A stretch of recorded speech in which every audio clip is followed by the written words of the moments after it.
Arg! Ahoy there, matey! Welcome aboard the world of boating. Please stand clear of the doors. Por favor, manténganse alejado de las puertas. The radio show devoted exclusively to the boating lifestyle. You're gonna need a bigger boat. Brought to you by worldofboating.com, your internet portal for the boating enthusiast. I was just looking into buying a boat of my own. Call World of Boating toll-free now at 1-8888-28-BOAT. That's 1-888-828-BOAT.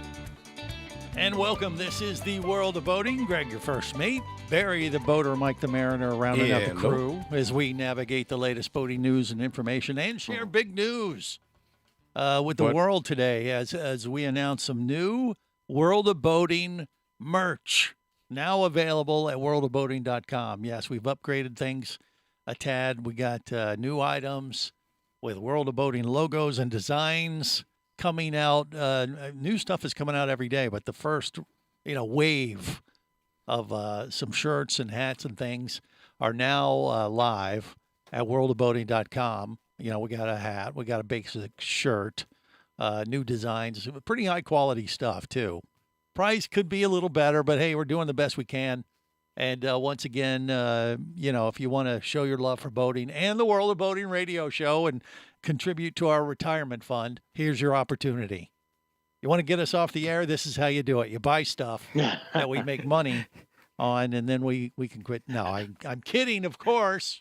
But wait a minute. If we wear the shirt out boating, can you guarantee that someone won't throw a rock at us or something, or say, "Hey, I've seen that Not show"? you. I mean, the only way that's going to happen when it comes to Barry the Boater is if it's something that covers up his face, like a mask, and we could do some World of Boating face masks just for that purpose. Wait, I have a Gregory face mask I could use. Oh, God, here we go. Yeah, let's just leave that alone.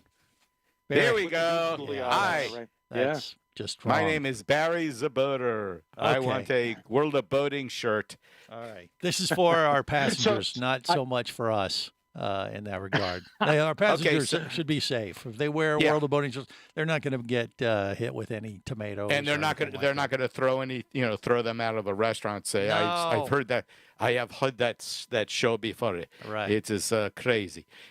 Okay, if you talk with that kind of accent, yes, you'll be escorted. That is exit, a no accent. I know none. He's going to mute you if you're not careful. Yes. What is wrong with you, Barry? He's obviously. I am getting worked up over our weather. That's all. Yes. We do have more weather coming in. Last week, we were on notice. We missed it in Orlando pretty much, and for our crew, we're fine. Obviously, we feel for all the people up there in the Panhandle and even more inland got really whacked bad. And lo and behold, sure enough, there is another system out there right now that looks like it could affect us a little bit. It's now a tropical storm, and it has a name. Yeah. So we will know in the next couple days, but we've been put on notice about Hurricane Milton, and we'll find out if it ends up being more of a factor for Central Florida folks. Barry's down there in South Florida, but actually the way it's kind of too early to know for sure what it'll do now, but they're projecting possibly, right now at this particular moment, and that could change so quickly. It's not even funny, but they're saying if it, right now, landfall in Tampa in a few days, Category 2. Is that what you're seeing, Mike? What's the latest weather prediction? Yeah, the potential is, so we're basically the reports now are that it's going to spin up pretty quickly. It doesn't have that far to travel across the Gulf of Mexico, but it's looking like Category 2 about the time it hits the midpoint of the Gulf of Mexico, and then could come ashore still as a Category 2 across the state, maintaining hurricane category winds, and then exit to the East Coast around Daytona. Right. That's the current track. Those tracks will go up and down, but the models are in pretty good agreement right now. So we will see. I mean, if it stays at 2, that'll be bad enough. But we've been through them before. Hopefully, it won't be too bad. The problem with these is not so much when the storm comes through with the wind, especially if it's a lower end hurricane.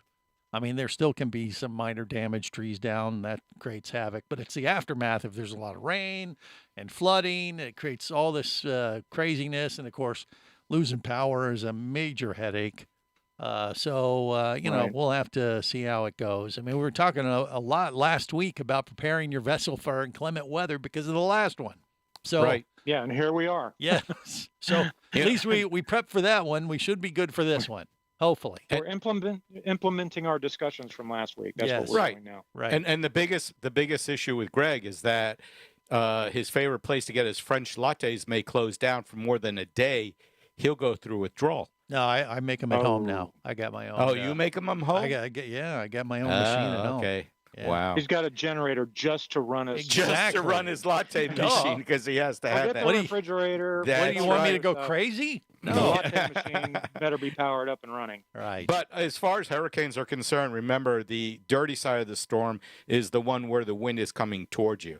So if it heads up between, let's say, they're saying just south of Tampa, that means people along Naples, along the area on the West Coast below Tampa that get that wind coming onshore from the storm. They're going to get the dirty side of the storm, or the strongest part of it. Right. Which also means that it'll be coming up around our neighborhood. They got all of Florida pretty much, other than the Panhandle, covered by this cone. So, yeah. Well, I will say, if it stays at 2, I don't think we'll have too much trouble because the coasts are used to dealing with these at that level. When they get up into the 3s and 4s, that's when it gets really insane, especially on the wind side of things. Well, but you got the storm surge and the aftermath. The storm surge is the biggest flooding, deal. And that kind of thing is the problem. It's not really the wind so much. And based on the current track, anybody south of Tampa should be paying a lot of attention if they're near the coast.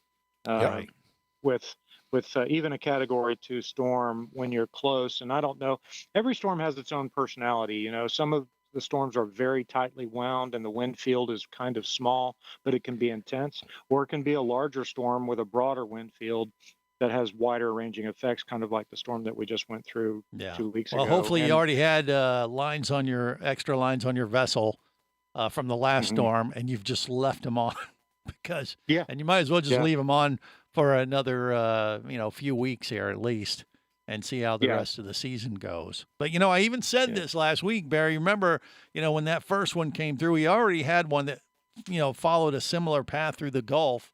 We've had this kind of pattern before where we had a storm like Charlie came through, 15 years ago, and then we had another one and another one. We had this rapid fire in these same paths. I don't know if it's like the water in the Gulf is conducive, and that's what's creating this, less friction or whatever for these storms to go or what. But we had that is, I forget which one it is, El Nino or La Nina, but the winds that normally blow from the west to east that would shear the tops off these storms died down this year. So it's giving them a chance in the Gulf to actually grow quite powerful. Right. If we still had those winds, then they would just cut them off at the top, and we wouldn't be having all this. Well, just get extra lines on your vessel if you haven't, like I said, hopefully you had them on already if you're on the west coast of Florida from the last storm for Helene. But you may need them for Milton. We'll see. And hopefully we'll be reporting good news next week on the World of Boating in that regard. And you're all set yourself, right? Because this could affect us a little bit more than Helene did. Right, Mike? Yeah, you think? Yeah, most likely will. And yes, we're set.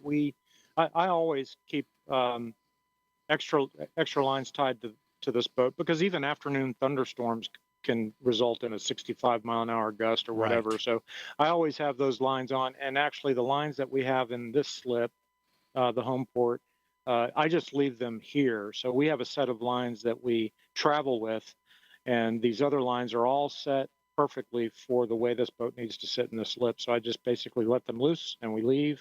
And then when we come back, we hook them back up again and we're good to go. He's prepped for hurricane, type conditions year round. Sometimes that's probably the best plan of attack. All right. More coming up on the World of Boating. Probably a little bit more upbeat stuff next. Stay close. Yeah, new boat. You're listening to the World of Boating Radio Network.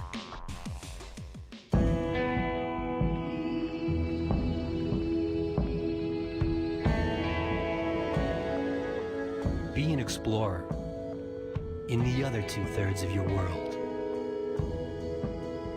Be the buddy who takes the kids in the aquarium instead of just to it. Be adventurous. Be amazed. Be a diver. Traffic sucks, unless you're scuba diving with Mike Scott. Mike glanced down at his dive computer. It showed less than 50 psi left in his tank. Probably just a few more breaths. Or riding shotgun in a thrilling car chase. One bullet hit the Jeep's windshield, spiderwebbing the passenger side. Mike shifted into second gear and felt the Jeep leap forward.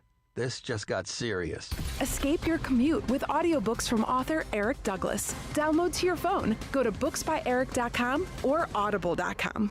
Hosting a radio show about scuba diving and boating is one of the best gigs on the planet. It's actually part of my job to check out and report on cool new products I personally use to enhance my diving and boating adventures.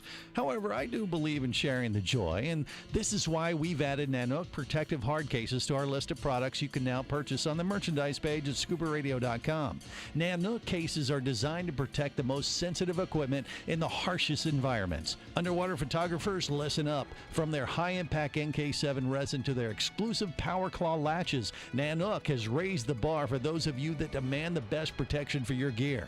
Plus, Nanook protective cases cost less than similar products currently on the market. The company has been around for over 15 years, but it's new to the U.S., so we've made a small number of Nanook cases available exclusively for you at a special introductory price on the merchandise page at scubaradio.com. Go there now and check out Nanook, the evolution of protection.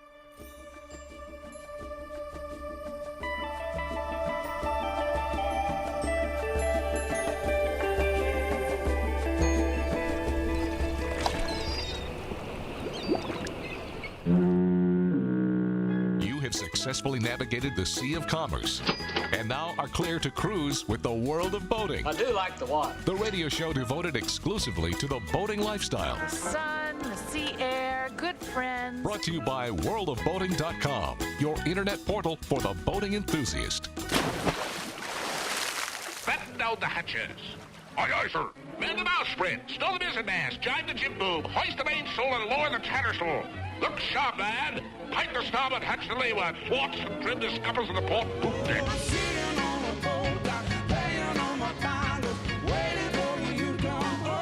This is the World of Boating. Greg, your first mate. That's me, along with Barry the Boater, Mike the Mariner, rounding out the crew. All right, so new merch up at worldofboating.com. Like I said, there's new stuff coming out almost every day or so. So we're planning to come out with an entire new line of stuff that you can purchase and show your love of boating and the world of boating, if you so choose. And it's pretty high quality stuff. You got one of them Stanley Cup things. You know, if you collect those, you can get one with a World of Boating logo and, you know, Sailor Motor, Life is Better as a Boater is on there and the whole thing. And we're going to get some. Yeah. What Barry? Replace all those other brands. Well, World of Boating, right? World of Boating thong. A World of Boating song. What are you talking? Thong for men. Thong. Oh God, no. Oh Dear God. Barry, this is why Barry's not in charge of the merch. Oh God. Just the mental image. You got to be penalized for that. Dear I need God, counseling Barry. now. Okay. All right. Well, let's focus on more positive things. Mike, you know, in his, he's kind of a part-time boat seller and has a lot of boating friends, obviously, around his marina and then his little community of boaters. And you have some new people that you've brought into the fold. Is that right? Or what? Yeah, well, they brought themselves into the fold, but it was really cool. We met them a couple of weeks ago. It's Paul and Deb. They were here looking at the marina about, 3-4 weeks ago, I think it was. Mm-hmm. And they said they had just purchased a new boat and they were, looking at moving it here. Well, they ultimately did that. They bought a beautiful, brand new Beneteau Antares 11, which is a 36-foot sport yacht, dual helm. It's got a fly bridge and a lower helm. Nice. Nice living area. Really great cockpit. So they're going to be right there in the same marina as you now? They are now, yes. So when they were here before, they had just bought the boat and it was over in Sarasota.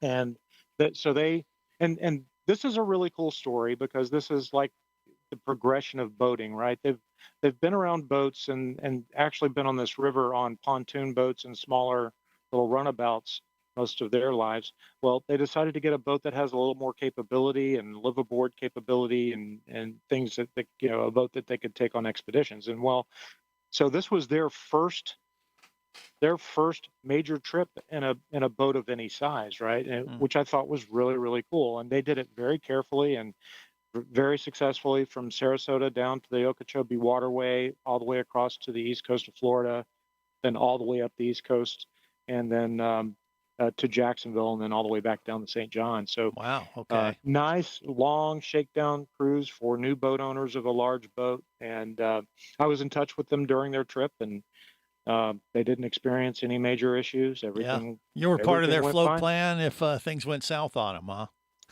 I gave them places to go, marinas to stop in, and they just had a really great trip. They got here about 2 hours ago. Oh, okay. So they were literally brand spanking new to the area. Okay. They went through those. They went through those locks. Then that I'd like to do that one day. That seems like it's fun. Yeah, it is fun. Yeah, I've done it a couple of times, and, all right. And this was their first time doing it, and they handled it very, very well. They should be very happy with the way their trip went. All right. Well, how long did it take them from west coast of Florida?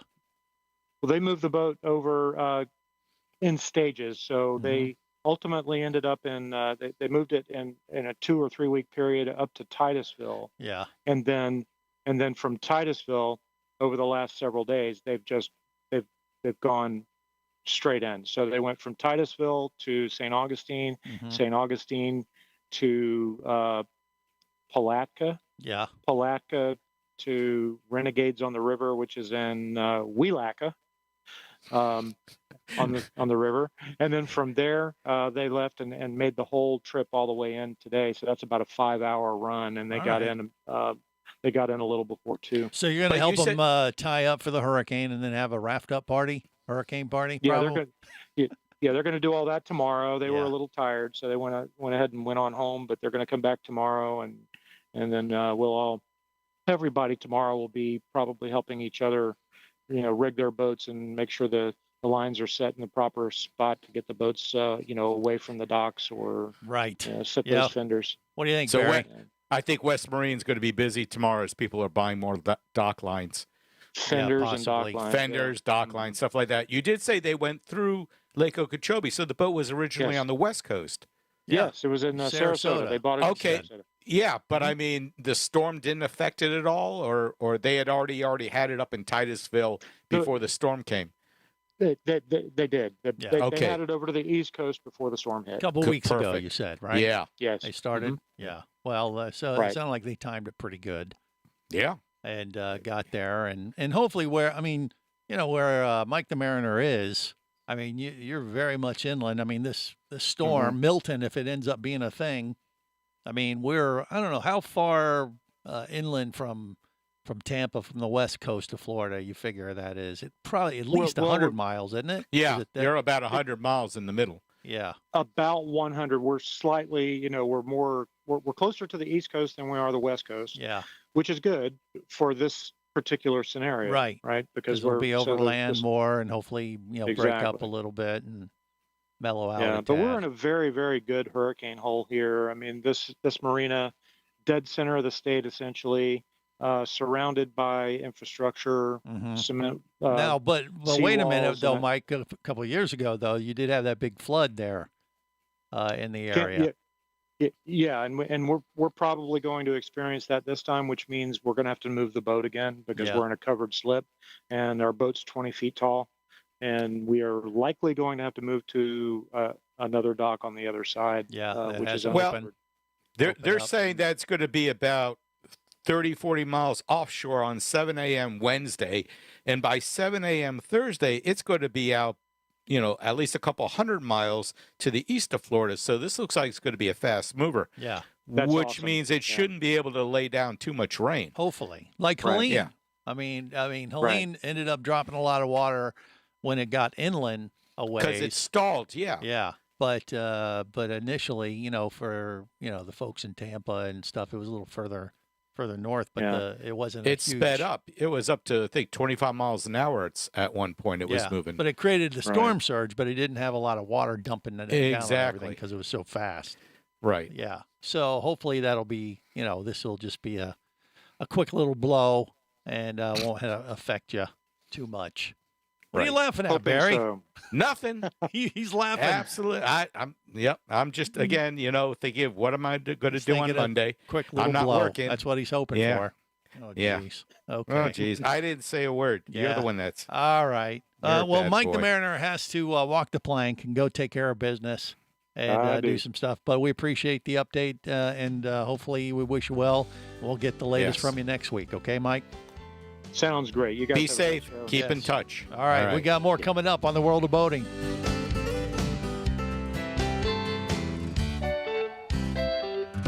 You're listening to the World of Boating Radio Network. Traffic sucks, unless you're scuba diving with Mike Scott. Mike glanced down at his dive computer. It showed less than 50 psi left in his tank. Probably just a few more breaths. Or riding shotgun in a thrilling car chase. One bullet hit the Jeep's windshield, spiderwebbing the passenger side. Mike shifted into second gear and felt the Jeep leap forward. This just got serious. Escape your commute with audiobooks from author Eric Douglas. Download to your phone. Go to booksbyeric.com or audible.com. Do you have a message or product you need to share with the boating world? Well, look no further than the World of Boating radio show. Just like you, thousands of boating enthusiasts are hearing this message, and we could be talking about you and your product or service as early as next Saturday. Remember, a terrible thing happens when you don't advertise. Nothing. Go to worldofboating.com, send us an email, and let's get to work to make your marketing message matter.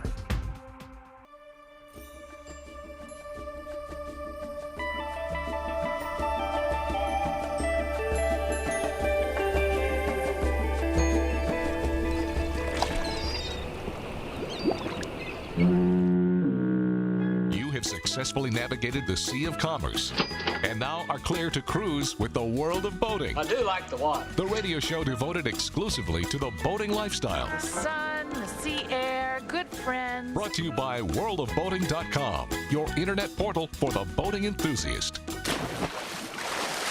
Welcome aboard. I will be your captain. You'll be my scallywags. I don't know what that means, but you will be them. And here's how we pray. Thank you for your attention and welcome aboard. Let's go. This is the World of Boating. Greg, your first mate, Barry the Boater, now working with a skeleton crew as we hunker down for Hurricane Milton, possibly next week. We'll manage it. These, it's good. I'm in Orlando. Barry's in South Florida.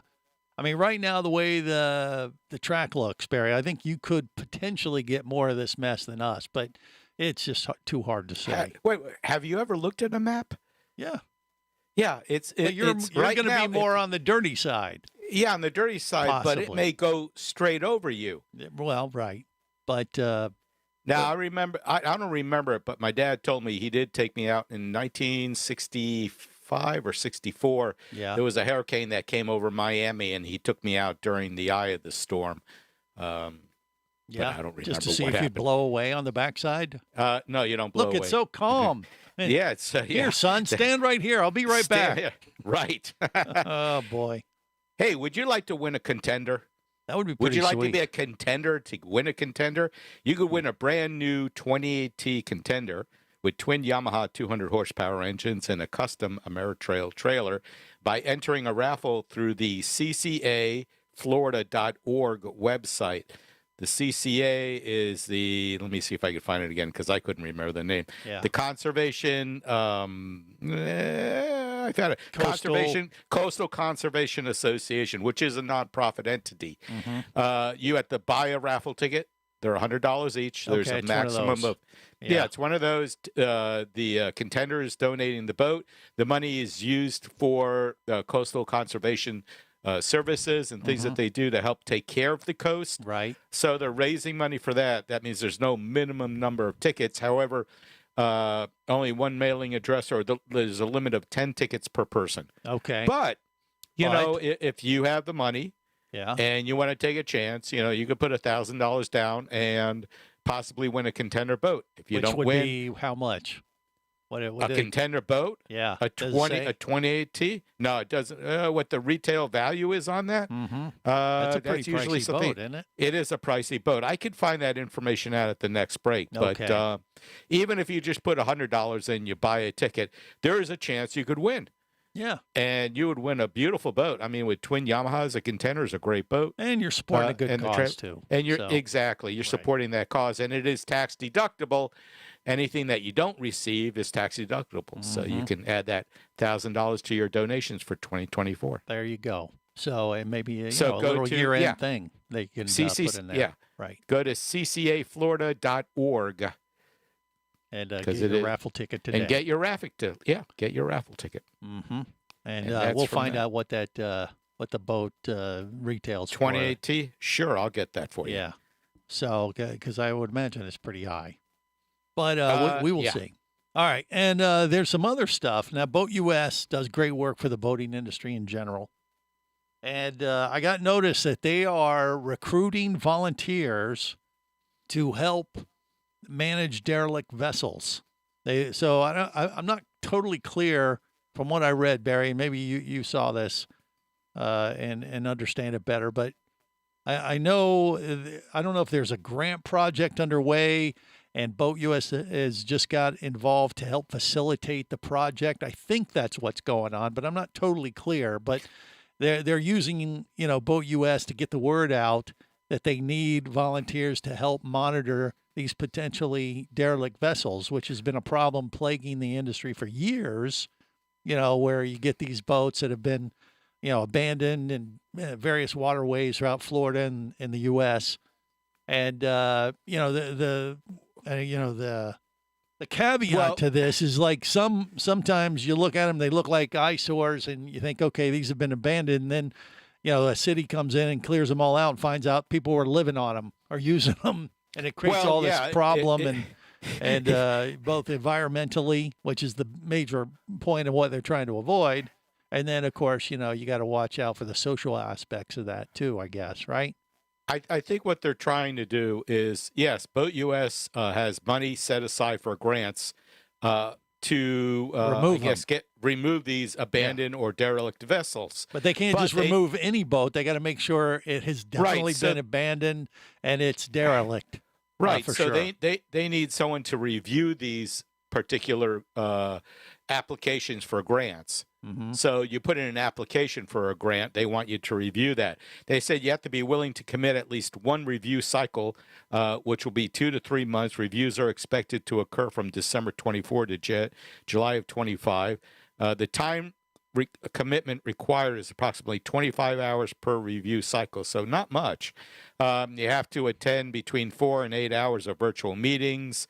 You have to have some skills. They're looking for people that maybe they know something about marine debris, behavior changes in education, marketing and outreach, financial analysis, and grant management. So they're looking for people with backgrounds that probably already review grant applications that can volunteer for, Boat US. Well, but if they want people to volunteer, I'm not sure they're going to be that picky about it. If you know about a particular area that you boat in and you're a little familiar with the local waterways, maybe that helps. I don't know. I mean, I think it's not so much they're looking for people to look out for derelict boats. They're looking for people to review these grant applications to get them removed, right? Yeah, to get them. So let's say you put in a grant application to remove a couple of boats in your area. Mm-hmm. I would look at that grant application and I'll go, okay, who's this guy here that wants money to review boats? Does he have any background in it? And I said, Greg, him? No, are you kidding? X him off. What? I don't know. Why would you do this? Because you have no background in removing boats. So that's what they're looking for, is people to help review these applications so that the money goes to the right places, right? Properly and efficiently. There right. you go. Yeah. But I would imagine if you're in you're a boater and you're in the particular area, I would imagine they would want people that are familiar with the particular waterway or maybe even where the boat is. that is creating or, has been flagged as one of these things. Because, I mean, I know they got to review the grants too, but I would think that would help, but I don't know. They just put this out like the last week or so, I guess, from what I saw, and they're just looking for people to help. Yes, and you can apply at the Boat U.S. Foundation, and you could read about it at the Boat U.S. Foundation Abandoned and Derelict Vessel Removing Program. You can apply, visit the grant review application, and applicants will be evaluated by Boat U.S. Foundation staff based on the information provided in the application. Right. Staff will be looking for diverse viewpoints and will select a well-rounded panel of 5 to 7 reviewers that collectively cover their knowledge and experience in the area listed above. There you go. So that's what they're looking for. Yeah. I mean, And they're always doing cool stuff from a legislative standpoint for the boating industry. This is just seems like they're taking it to the next level, or just trying to be efficient with the funds that they've gotten from this grant, I guess. Yeah. Right. They want it to be the money to be spent wisely. So they're looking for people that have that knowledge to look at those things. Do you think you have any knowledge that they would? No, I looked at all the requirements, and I would just basically fail. So consider Barry the boater, and if you're exactly opposite of him, you have a chance. Yeah, that's who they're looking for. I mean, I could do that. Sure, I'm familiar with derelict boats and marine. No, they don't have latte machines over there. Well, but I'm environmentally sensitive and aware. Okay, that doesn't count. Well, we're all not according to Barry, evidently. Thank God he's not one of the people that are making the decision on this. But I don't know. We will see. But they're always doing good work, and boatus.org. Check it out. More coming up. Stay close.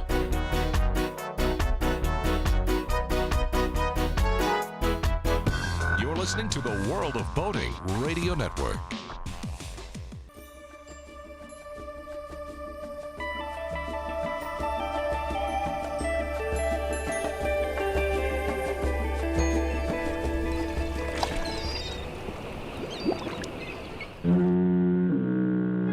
Successfully navigated the Sea of Commerce and now are clear to cruise with the World of Boating. I do like the water. The radio show devoted exclusively to the boating lifestyle. The sun, the sea air, good friends. Brought to you by worldofboating.com, your internet portal for the boating enthusiast. Guys, we have a situation. I broke the bathroom. How the heck did you manage to do that? We ran out of TP, so I had to use my shirt. Ew. Well, long story short, turns out that pipes on the boat are not BVT compatible. World of Boating, Greg, your first mate, and Barry the boater rounding out the crew. All right, so Barry, that giveaway that we talked about earlier for the raffle, did we find out how much that contender is valued at? Not that particular one, because in order to get the value of a brand new boat, I got to go on their website and fill out all kinds of forms. Yeah. But I did do some other little research. They run anywhere from $220,000 to $270,000. So you're talking about not an inexpensive boat, and Contender is a good brand. So $250,000. That's kind of what I was expecting. Something in that ballpark. So $100 $100 for that. Yeah, is not a bad deal. And once again, the website for the coastal conservation thing, what was it again? CCA Florida, I think, .org. Okay, we'll go with Coastal Council, CCAFlorida.org. Okay. All right. All right, so Barry doesn't have that. He doesn't have a Contender. No, His vessel is probably more in the range of, what do you think, a value about $15,000 maybe? I was talking to Mike last week, and he was telling me what used boats are going for. And I think right now I could probably sell mine for what I paid for it originally, which is around $216,000. Yeah. I'm not $216,000, $16,000. Okay. All right. So, that's kind of interesting. Yeah. Yeah. It's held its value. I mean, it runs great. But it's not for sale unless someone makes you an offer you can't refuse. So if you're listening and you want to buy Barry's 17-foot Triumph, that's been babied in his garage for how many years you've had this? You figure? I've had it for, wait. It's a 2006 motor? No, it can't be. No. And no, my truck's 2007, but I got the boat afterwards, so I forgot. Right. I got to go look it up now. Now you're making me think. Oh, geez. God forbid. Yeah. All right. Well, let's say it's 15 years, thereabouts. Yeah, but the point is that, it's been taken care of. And it's also unique, and it's unique that the company's no longer in business. So it's sort of like a collector's item. Well, and it's Barry the boater's boat. And so if you come in and offer him $250,000, I bet you he'd entertain. Yeah, offers. I would personally bring it over, and I would show you how to massage her and keep her happy. Are we talking about the boat or who? No, the boat. The boat. And one of the things I used to do on that boat, and I still do, but I only be careful. Okay, but I only do it in the winter because what summer is like here. Is I do boat camping. Oh, I'm so relieved. Yeah. I didn't know where you were going with this. No. I already mentioned the thong that I think World of Boating should don't sell. Bring that up again. Okay. But in Florida, there are a lot of islands out there that are pristine that you can go out and you could camp on, and there's also a lot of state parks. And doing it from a boat is really cool because you have more privacy than you will with other areas. Sure. All right, because when you say camp, like if you took your 17-foot Triumph, right, and you would camp on the boat. No, on the island where I was visiting. Oh. I mean, I do sleep on the boat. I have done that. I've done that for Columbus Day Regatta, which is coming up in a week. Yep.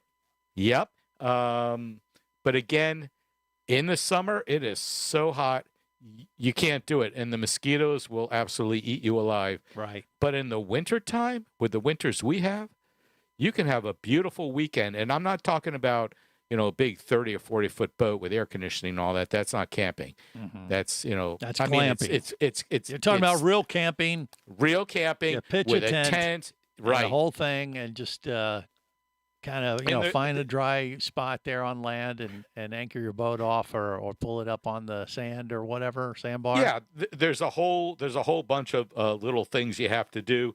But I was going to talk about, at least with anchoring, because we have a short amount of time, is that you really need to learn what your tides are when you're coming into some of these islands if you're going to camp overnight.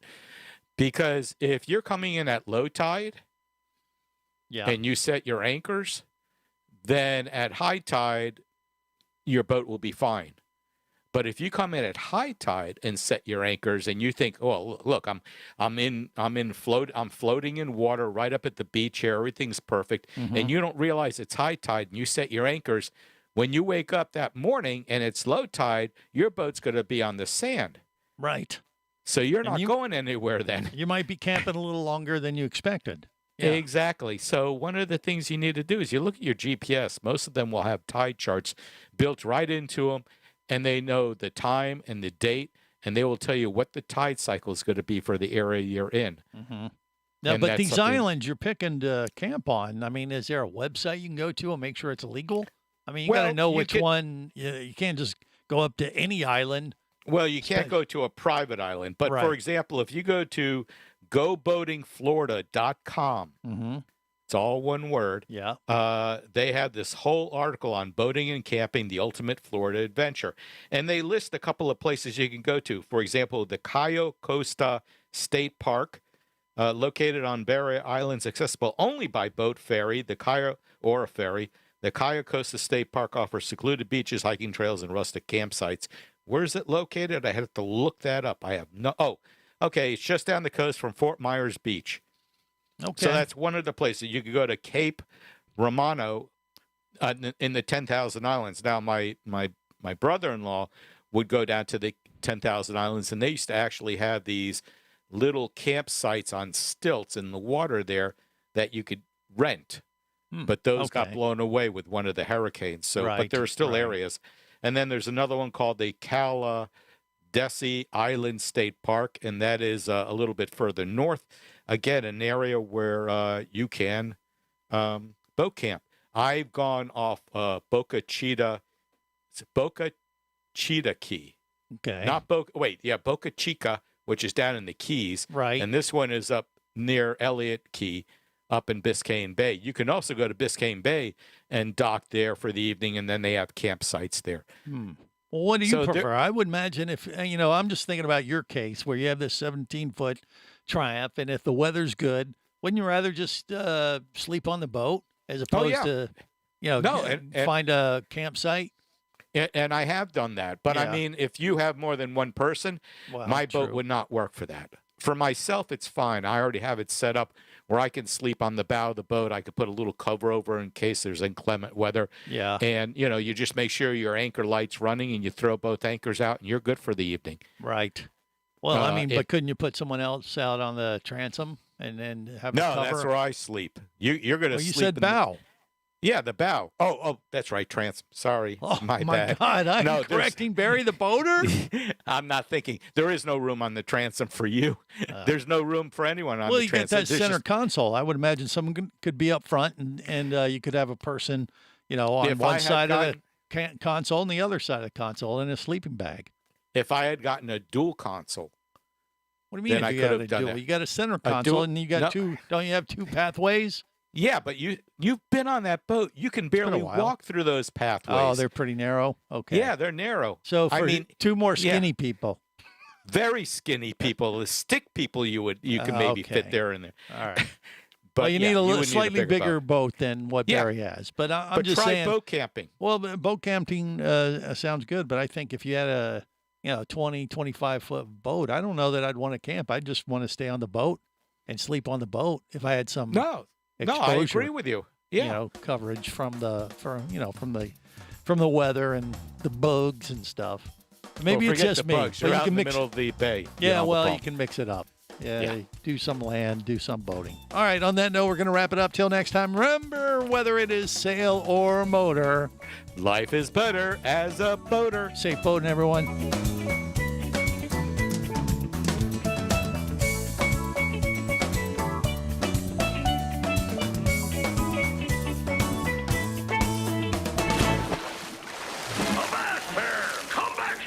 Barnacle-bitten swab. World of Boating is brought to you by worldofboating.com, your internet portal for the boating enthusiast. Any of this getting through to you, son? World of Boating is a production of Overboard Entertainment Incorporated. Computer standing by. Remember, you can listen live or to archives of past shows worldwide over the internet at worldofboating.com.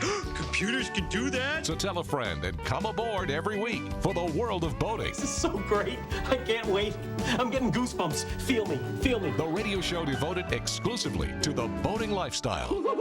TTFN, ta-ta for now. The opinions you just heard on the World of Boating are those of the hosts, callers, and guests. They are not necessarily those of any station or network, its management, or advertisers. What are you being such a weenie for? While on the water, your safety and the safety of many others depends on you. So boat smart and operate your vessel only after receiving the proper training and instruction for your area. There is a fine line between genius and madness. Have any questions or comments? Feel free to do so via the web at worldofboating.com.